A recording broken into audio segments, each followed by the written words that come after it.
This will be our video on the Motorbike Special using a carbide lighting system.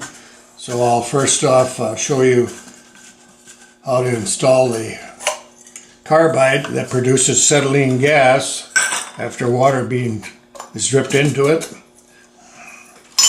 fact, this is a little wet right now. Gotta find me a rag here to smell.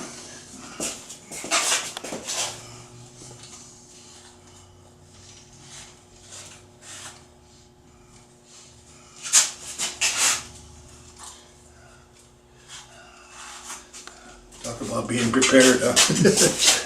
Okay.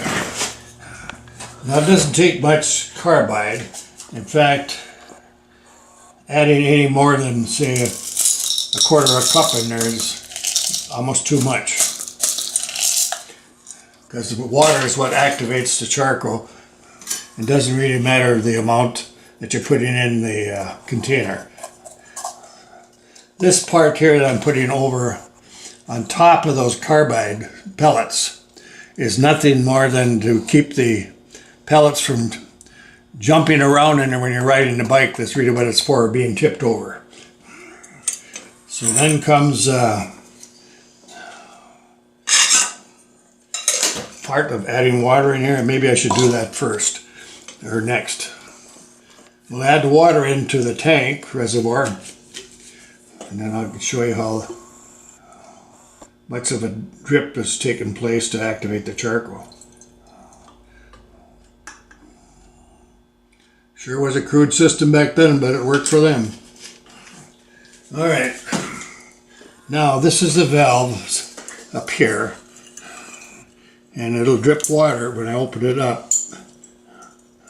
Let's see, there, we can see the drip there now. Can you show that? Yep. Okay, so that's about the amount of drip that we want. So it's just about like a quarter open will be enough for it. Then you got to tighten it up, of course, to lock it down. Now then we can put the canister in with the carbide. And by the way, there is a rubber gasket. That's pretty important that that seals well. If it doesn't, and you're close to any kind of a flame to ignition, you're going to have the acetylene burning all over this cup. So it gets to be a little bit dangerous, although it isn't going to be real explosive either. So you got best to tighten her up, seal it. So now, supposedly now when we get the water dripping in there, we're going to have carbide light. So I'll open it up, that quarter of a turn that we were at, about like so. We'll have a little bit of a waiting period there till the gas is formed, but supposedly now it's going up the tube. And as far as the lights, that is the headlight and the tail light, they are open to the orifice that they have in them. And that orifice, of course, is fixed for the amount of gas that's coming out that produces the flame. So all I could really do is either smell for it or just keep using the lighter to light it off. So I'm about to light them up now. So I'll try the headlight first, if I can smell it. Smells right. Whoop. I see now we got one that's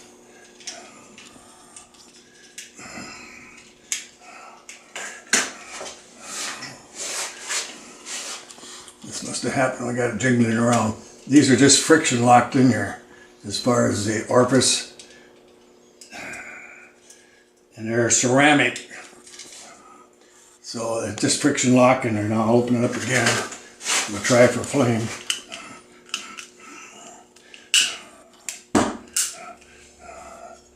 I'll try to turn it down a little bit. You can see how sooty you get if you got too much. So we know that the headlight works. I'll turn the light off. You can leave the video running.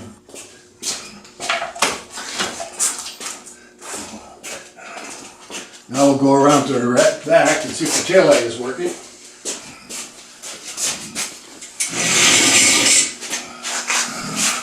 Open up the little doors. It's kind of cute. So hope this one fires on. Yep, there we go. And then I'll close the window on it and see if we can see a little bit of red. Yeah, it is showing red there. Could you see it there? Yeah. So that's your tail light, and it's working. You go around to the side where they have the clear, and the clear is because of, I suppose it's meant for the license plate or whatever registration they had in there, you could see that. But I thought that's pretty cute. Now that orifice there on the tail light is a fixed size, so you can't adjust anything here. Where the headlight, you can really adjust that flame down like you saw me when it was sooting up there so bad.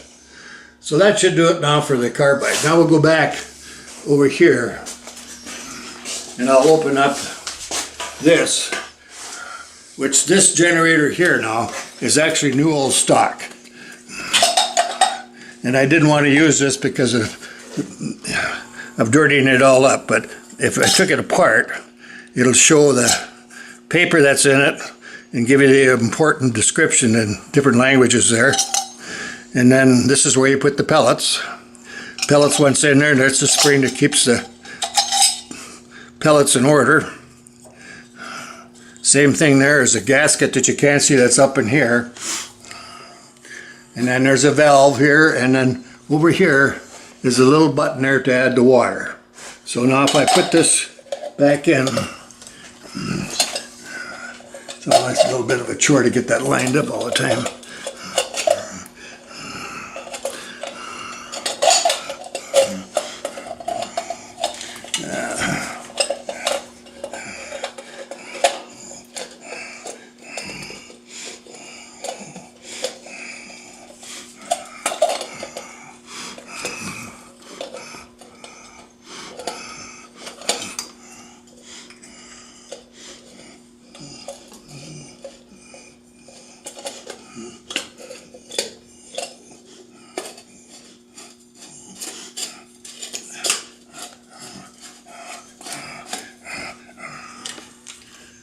There we go, that's done. All right, that should be it. We can drop it off.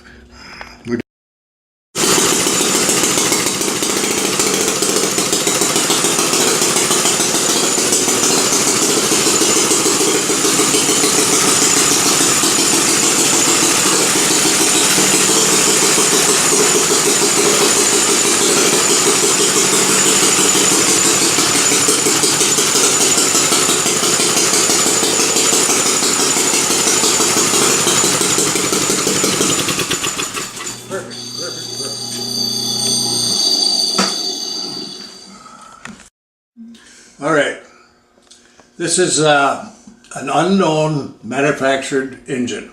I don't have any serial numbers, nothing is embossed on the casing. And I bought this in April of 2018 from a person in California that bought two engines back in 2002. So it's just that old as far as the states are concerned. And that gentleman that he bought that from in 2002 bought two. This here one, and then what they call a Librutus. It was made in France, and then along with this unmanufactured name brand engine here.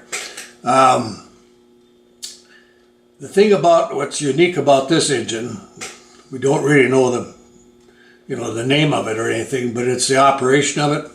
If you look close here, this is a rocker assembly that swings on both sides and is lever operated on the other side. That meaning when you go forward with one position off the lever up here, if you go around there, Phil, you can see what I'm talking about. This lever that sits up here is also like a friction lock, so if you unscrew the bakelite handle on the top, that's actually your locking method. So you can unscrew it to move the lever forward and back, and of course tighten it to find your position. And what that does, it moves this rocker arm like we were talking about here before. And so you have the ability, because of the way it's designed, to actually lift the exhaust valve here up, and that would give you your decompression for easier starting. You also swinging it the other way, forward I believe it is, then you have a chance to retard and advance your spark also. So it's kind of a unique deal. Of course, it's just a drip waste system and oil. And then when we're talking about that, we talk about the fuel here. Because the fuel on this type of an engine here is atmospheric by intake breathing, that would be this. It only sucks the amount of air that it needs during the intake portion when the piston comes down to create vacuum. And of course the carburetor is a Lunkenheimer, and a 1/2 inch is the size of a 1/2 inch national pipe thread. That also is an atmospheric, meaning that there's a valve in there balanced by a spring that actually checks the movement of that valve for the intake portion of feeding gas into it and air at the same time. What a lot of people do, because they don't like the wide open running of it, because it's really in a fixed way of breathing the amount of air it needs and the gas, because you're determining that by the valve on there that you could regulate, and that's very, very touchy. At the same time, when we're talking about moving that valve, once you get that valve set for the amount of gas that's going in, you pretty much want to leave it there. Otherwise, it's a nuisance to make another change to it by opening and closing that valve. So the best thing to do is let the engine either run down, stop it on the ignition portion, or just mainly shut the valve on the tank off and just let it deplete itself out. That way you keep your carb setting or your needle jet fixed in that position that you're best running at. What some people do now, when they don't like it to run that way, when they want some control, and you're limited to a carburation that you can use, but some of them like to put a float in there. That gets a little bit ridiculous because there's so much vibration with these engines that unless you have a good float system, it's not going to be consistent keeping the gas shut off. But at least then you would have a butterfly in there where you can balance the air off for a little bit better idle. Still, if you increase that butterfly open for a faster engine RPM, you're limited there because you're working up against the valve spring itself on the intake. So the only thing that works for you here is really the idle portion of it. So it isn't really worth to even do that. You're better just to keep it correct by using what they call a mixer. And that's what this is. It's an atmospheric type mixer. There are those that don't have the balance spring in them, where they're atmospheric that way, but rather just a jet and a needle in there that you can adjust just for gas only, and there's nothing to balance your air off when we talked about atmospheric check like this is. And I think that's, let's see, is that about it? Oh yeah, this is, when I got this engine also, it had a point system in it, and the operation of that, you want to go around the other side, you can see that. I put this right here, this Bemis timer in here, for a better control of the ignition part, not using points. What was funny about this is that they had the point system actually timed off the cam, and that's a no-no, and it just is never going to ever work. You'll never get an engine to fire off that way. It has to be off the crank. So being that was the case, I just simply got rid of the point system they had on there and used a Bemis timer that was predominantly used on a lot of two-cycle engines.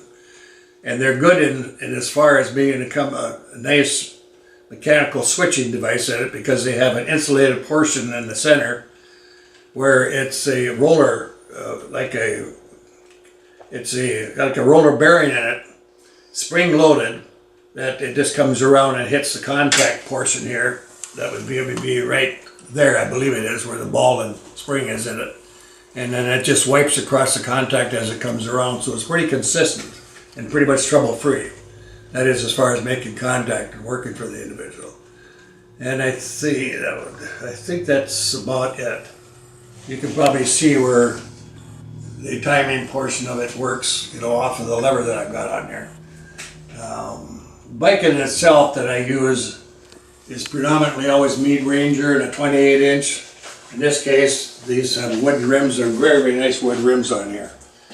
You can't even find them that good, I don't think, anyplace.